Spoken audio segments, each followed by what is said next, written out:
तपाईँहरूसँग अनुरोध पनि गर्न चाहन्छु र निर्देशन पनि म तपाईँहरूलाई दिन चाहन्छु, किनभने त्यो कुराहरू अबदेखि हाम्रो काममा नआओस्, हामी सुन्न नपाऊँ। लेखा अधिकृतको कारणले गर्दाखेरि सेवाग्राहीहरू मार्कामा छ।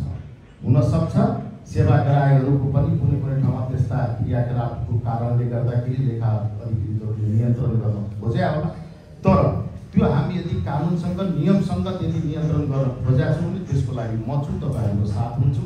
र नियतवश यदि कुनै ठाउँमा त्यस्ता क्रियाकलापहरूको कारणले गर्दाखेरि सेवाग्राहीहरू चाहिँ मार्कामा छ भने फेरि त्यो सहाय हुँदैन, मन्त्रालयले त्यो कुराहरू बर्दास्त गर्दैन र त्यसलाई चाहिँ नियन्त्रण गरिन्छ भन्ने कुरा म तपाईँहरूलाई जानकारी गराउन चाहन्छु। र तपाईँहरू यसरी नै आफ्ना निकायहरूमा कार्यरत भएका सम्पूर्ण कर्मचारीहरूलाई बोलाएर तपाईँहरू छलफल गर्नुहोला, निर्देशन दिनुहोला।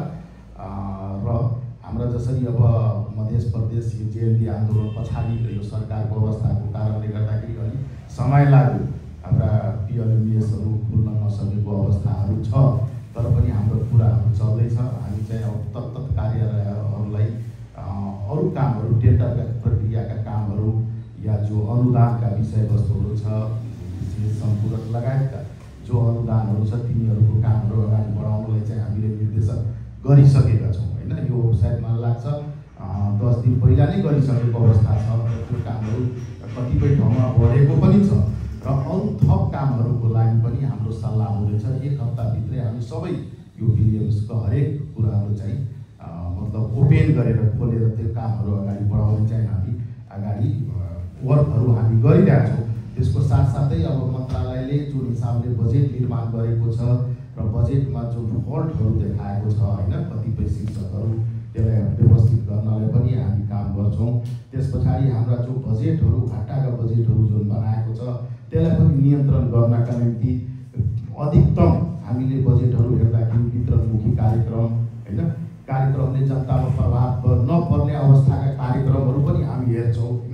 त्यस्ता कार्यक्रमहरू, किनभने यो मध्य प्रदेशमा केही न केही पुराना प्रवृत्तिहरू अहिलेसम्म त्यसरी नै आइरहेको अवस्था छ, त्यसलाई पनि नियन्त्रण गर्नुपर्ने आवश्यकता छ। र नियन्त्रण गर्ने कार्यको चाहिँ अर्थ मन्त्रालयबाट नै हुनुपर्छ भन्ने मेरो धारणा हो होइन। किनभने हामीले पनि त्यसलाई छुट गर्दै गर्ने छोड्दै जाने भनेपछि त आर्थिक अनुशासनका कुराहरू त रहँदैन होइन। त्यसकारण त्यसलाई चाहिँ नियन्त्रण गर्नुपर्ने पनि हामी सोच बनाएर हुन्छौँ। त्यस्ता कामहरूलाई पनि हामी नियन्त्रण गर्छौँ। बेफाल्तु खर्चहरूलाई कसरी चाहिँ नियन्त्रण गर्न सकिन्छ होइन, त्यसलाई पनि अब तपाईँहरूले पनि आफ्नो ठाउँमा गर्नुहोला, हामी पनि यहाँबाट गर्ने चाहिँ अब सोचहरू बनिसकेको अवस्था छ। त्यही अनुरूप हामी हिँड्छौँ र तपाईँहरूसँग हाम्रो सहकार्य नियमित हुन्छ। हामीलाई आवश्यकता भएको बेलामा जतिखेर पनि तपाईँहरूलाई बोलाएर हामी छलफल गर्छौँ। तपाईँहरू कुनै ठाउँमा यदि मार्कामा परिराख्नु भएको छ भने डाइरेक्ट मन्त्रालयसँग सम्पर्क गरेर हामीले चाहिँ जानकारी गराउनु होला र नागरिक वडापत्र सबै ठाउँमा राख्नुपर्ने आवश्यकता मैले बुझेको छु। हामी आफ्नो मन्त्रालयभित्र छ कि छैन भने हामी पनि यहाँ राख्छौँ र अरू कार्यालयहरू पनि, किनभने नागरिकले एकदम सूचनाको अधिकार त्यहीबाट पाओस् के गर्ने हो के नगर्ने हो भन्ने कुरा नागरिकले पाउने हो भन्ने हिसाबले नागरिक वडापत्र यदि राख्नु भएको छ भने ठिक छ, राख्ने हो भन्ने कुरा पनि मलाई लागेको छ। अब प्रत्येक कार्यालयहरूमा लेखा नियन्त्रकहरू हुनुहुन्छ, तर उहाँहरूले पाउनुभएका आफ्ना काम कर्तव्यहरूलाई कति हदसम्म गरिराख्नु भएको छ कि छैन त्यसलाई फेरि नियन्त्रण गर्नुपर्ने कामहरू त यो सम्बन्धित मन्त्रालयको हो नै। त्यही पनि तपाईँहरू सचिवजीहरूको पनि भूमिका अहम हुने मैले चाहिँ गरेको छु। त्यसकारण त्यसमा पनि तपाईँहरूको चाहिँ भूमिका रहोस् भन्ने मेरो चाहिँ आग्रह छ। त्यसको साथसाथै यो सवारी साधन लगायतका जो निवासका कुराहरू चाहिँ व्यापक रूपमा यहाँ उठ्यो कि अब त्यसलाई चाहिँ हामीले पनि अस्ति पनि सोचेको थियो कि त्यो एक द्वार प्रणाली होस् क्या। त्यो अब कहाँ के छ कसो छ त्यसको हिसाबबारी केही हुँदैन कि डाटा पनि हुँदैन कहाँ के छ भन्ने कुरा। कुन अब कर्मचारी साथीहरूले प्रयोग गरिरहेछ कि अब भन्नुहोस् न, हाम्रै मन्त्रीहरूको चाहिँ अब सचिवालयले प्रयोग गरिरहेछ कि अब त्यसको घर परिवारका मान्छेहरूले प्रयोग गरिरहेछ कि त्यसको आफन्तले प्रयोग गरिरहेछ कि भन्ने कुराहरू पनि डाटा चाहिँ अलिकति गाह्रै भएको छ। त्यसकारण एक द्वार प्रणालीले गर्दाखेरि अलि राम्रो हुने हो कि त्यहाँबाट रेकर्डहरू हरेक कुराहरू चाहिँ व्यवस्थित हुने हो भन्ने कुरा पनि हो। अब आवासको निम्ति यदि हामीले सुविधा दिएका छौँ भने त्यसमा पनि अब भन्नुस् न काखा हुनु हुँदैन। कुन तरहका चाहिँ हामी कर्मचारीहरूलाई चाहिँ आवासका निम्ति सुविधाहरू चाहिँ प्रदत्त गरेका छौँ, त्यसमा को पर्छ को पर्दैन, पर्नेहरूलाई आवास छैन नपर्नेहरूलाई आवास भइरहेछ भन्ने कुरा पनि हुनु हुँदैन। त्यसको निम्ति पनि यो मापदण्डले चाहिँ अब निर्देश गर्न सकिन्छ भने त्यसलाई चाहिँ हामी चाहिँ प्रष्ट रूपमा निर्देश गर्ने चाहिँ प्रयासहरू प्रयत्नहरू गर्नेछ। त्यसको हिसाबले हुन्छन्। त्यसकारण हामी कुनै कुराहरू गर्दाखेरि किनभने यो सरकार जनताको निम्ति हुन्छन् हैन, जनतालाई मिड पोइन्टमा राखेर नै गर्नुपर्ने आवश्यकता हुन्छ। किनभने त्यहाँबाट पनि जनताको चाहनाहरू यो सुविधाहरू लगायतका जो हाम्रो मापदण्डहरू छ त्यसमा चाहिँ उहाँहरूको चाहिँ विमति मा पनि हामी अनुकूलता खोज्नुपर्ने आवश्यकता मैले महसुस गरेको छु। त्यही हिसाबले चाहिँ बनाउनु पर्ने आवश्यकता पनि हो र खर्चमा मितव्ययिता त धेरै नै अनिवार्य शर्तै हो के। त्यसको लागि अब तपाईहरु त विद्वत वर्गहरू नै हुनुहुन्छ हैन, सचिवजीहरू त त्यो पढे लेखेका धेरै कुराहरू चाहिँ व्यवहारिक पनि जानिराख्नु भएका, धेरै अर्कै प्रदेशहरूमा थुप्रा ठाउँहरूमा चाहिँ ठाउँहरूमा प्र्याक्टिस गरेर आउनु भएका हुनुहुन्छ तपाईहरु त झन् यो मितव्ययिताको सन्दर्भमा त तपाईहरुको भन्नु न यो कामले अरु चाहिँ कर्मचारी मित्रहरूलाई चाहिँ एउटा प्रेरणा गरियोस् भन्ने मैले चाहिँ चाहेको छु हैन। त्यसको निम्ति पनि तपाईहरु अग्रसर नै हुनुहुन्छ भन्ने मलाई विश्वास छ।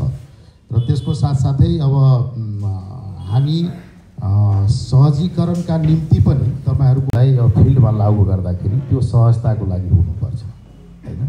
कानुनै यदि हामी बनाउँछौँ भने त्यो कानुन थप परिमार्जित गरेर सहजता हुन सकेन भने त्यसको कुनै अर्थ रहँदैन।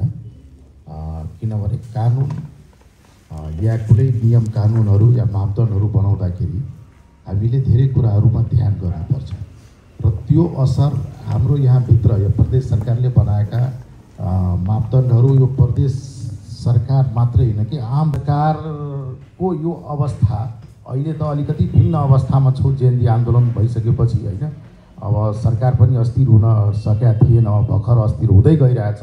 त्यसका कारणले गर्दाखेरि धेरै कामहरू चाहिँ अवरोध हाम्रो भएको छ। अब त्यो कामहरूले पनि कसरी सुचारू रूपमा हामी चाहिँ सञ्चालनमा ल्याउन सक्छौँ त्यसका निम्ति पनि हामी वर्क गर्दैछौँ। तपाईहरुको पनि सुझाव नियमित आओस्। अब कतिपय अब कुराहरू जसरी अब तपाईहरु सहमतिका कुराहरू हुन्छन् हैन, त्यो सहमतिका कुराहरू अर्थ मन्त्रालयमा यदि कुनै रोक्या छ या त्यस्तो तपाईहरु लाग्या छ भने त्यो कुराहरू पनि अब फेरि हामीले चाहिँ जानकारीमा ल्याएर त्यो कामहरू अगाडि बढाइयो भने सैद्धान्तिक सहमतिहरू तपाईहरु भन्नुभयो त्यस्ता फाइलहरू छ भने हामी अगाडि तुरन्तै बढाइदिन्छौँ। र यो पिएलएमएस जसरी रोक्ने कुराहरू गरेको छ त्यो नियत बस अर्थ मन्त्रालयले रोक्ने कामहरू गर्दैन। त्यसमा तपाईहरु प्रष्ट हुनुहोस्। त्यसलाई चाहिँ अब कसरी चाहिँ व्यवस्थित गर्न सकिन्छ भन्ने कुरा मात्रै हो। किनभने हामी सबैले स्वीकारिसकेका छौँ बजेट बनाउँदाखेरि जुन अर्थ मन्त्रालयले जुन निर्देशन अनुसार चाहिँ निर्देशन पालन गर्नुपर्ने हो सम्बन्धित मन्त्रालयहरूको, त्यो निर्देशन विपरीत चाहिँ बजेटहरू आएको कुरा त हामी सबैले स्वीकारेका छौँ। अब त्यसलाई चाहिँ नियन्त्रण गर्नुपर्ने त हाम्रै तपाईँको दायित्व हो नि त। त्यो नियन्त्रणको निम्ति हो र त्यसलाई नियन्त्रणका निम्ति पनि तपाईहरुको पनि भूमिका होस् भन्ने मैले चाहिँ अपेक्षा राखेको छु। र आज यो खर्च मापदण्ड निर्देशिकामाथि जुन छलफलहरू भयो त्यो छलफलहरू सकारात्मक रूपमा मन्त्रालयले लिनेछ र त्यही अनुरूप सहजताको निम्ति यहाँ चाहिँ मापदण्डहरू बनाइन्छ भन्ने तपाईहरुले विश्वास दिलाउँदै म आफ्नो मन्तव्य